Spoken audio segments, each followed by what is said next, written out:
Strategi dakwah periode Mekah. Assalamualaikum warahmatullahi wabarakatuh. Perkenalkan, nama saya Daniel Nur Yasin, kelas 10 MIPA 2, absen 7. Di sini saya akan menjelaskan tentang strategi dakwah periode Mekah. Pokoknya yang akan saya sampaikan yaitu terdapat tiga. Yang pertama yaitu dakwah pada masa awal, yang kedua strategi perjuangan Nabi Muhammad SAW, dan yang ketiga bentuk hambatan dari kaum kafir Quraisy terhadap kaum muslimin. Seperti apa penjelasannya? Simak video berikut ini. Dakwah pada masa awal. Pada masa awal, Nabi Muhammad SAW melakukan dakwahnya secara sembunyi-sembunyi selama 3 tahun. Tujuannya adalah untuk memetakan orang-orang mendukung beliau, untuk dipersiapkan sebagai juru dakwah beliau.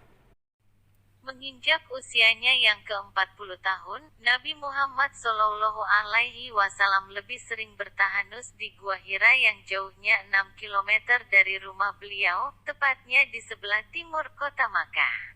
Dalam perjalanan spiritual itu, beliau merenungi kerusakan moral yang terjadi di masyarakat Mekah.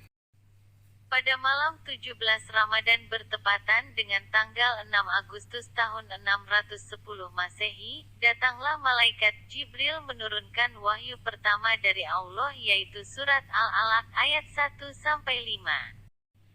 Bismillahirrahmanirrahim.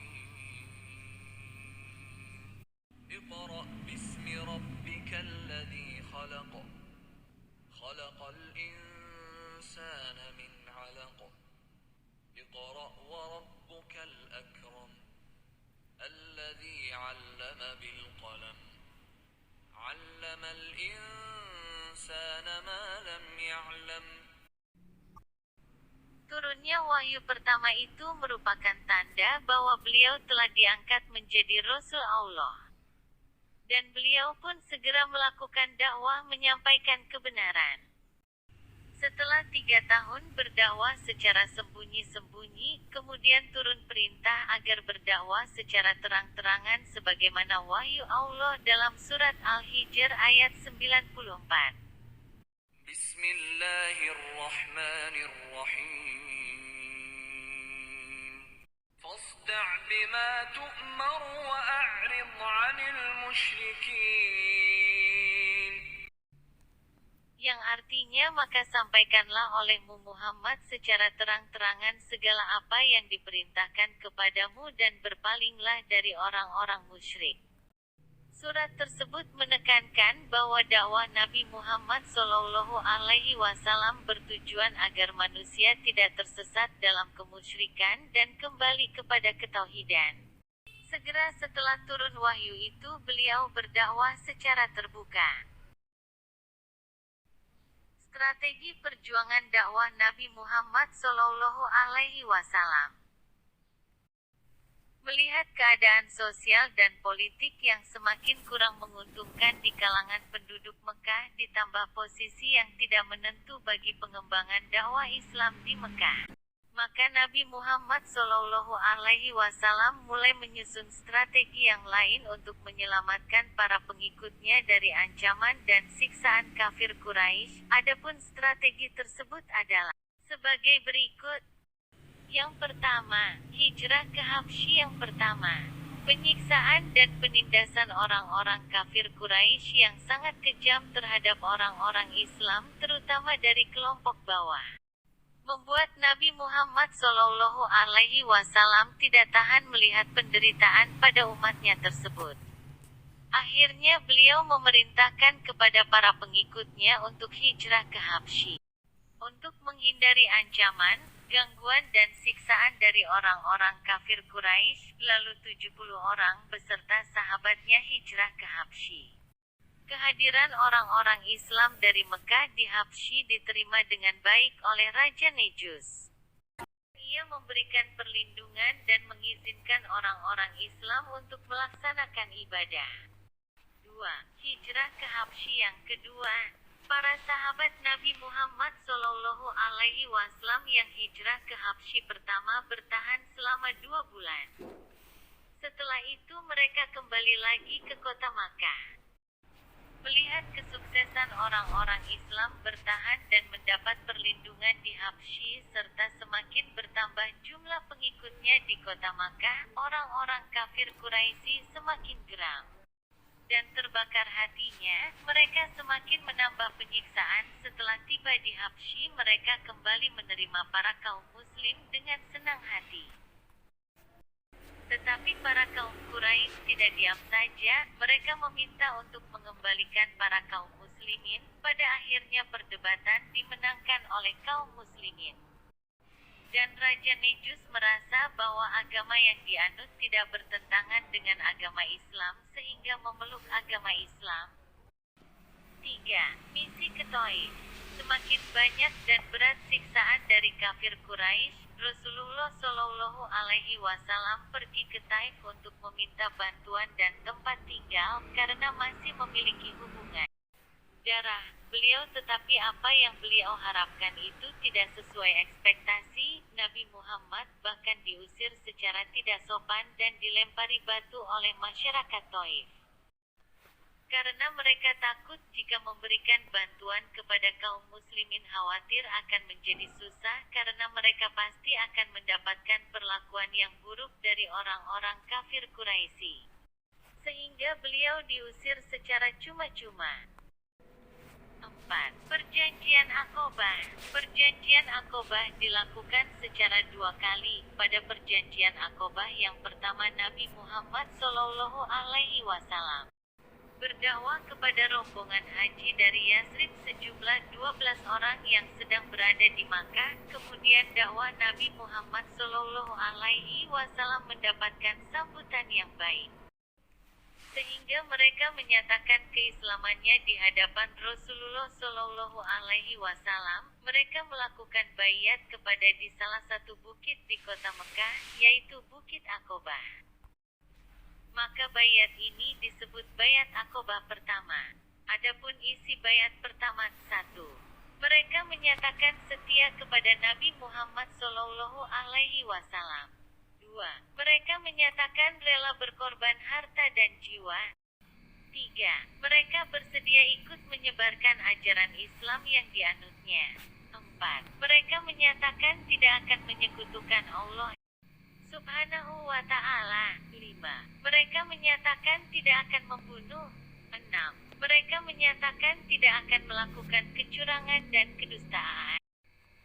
Kemudian pada perjanjian Aqobah yang kedua, Nabi Muhammad Shallallahu Alaihi Wasallam kembali berdakwah di Madinah. Perbedaan pada saat itu, masyarakat Yasrib belum memberikan bantuan secara sepenuhnya kepada kaum muslimin, tetapi setelah beliau berdakwah kembali, masyarakat Yasrib siap berkorban, menolong sepenuhnya kepada kaum muslimin, sehingga dilakukan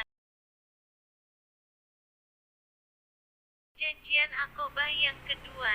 Adapun isi perjanjian Aqobah kedua adalah: 1. Penduduk Yasrib siap bersedia melindungi Nabi Muhammad Shallallahu Alaihi Wasallam. 2. Penduduk Yasrib ikut berjuang dalam membela Islam dengan harta dan jiwa.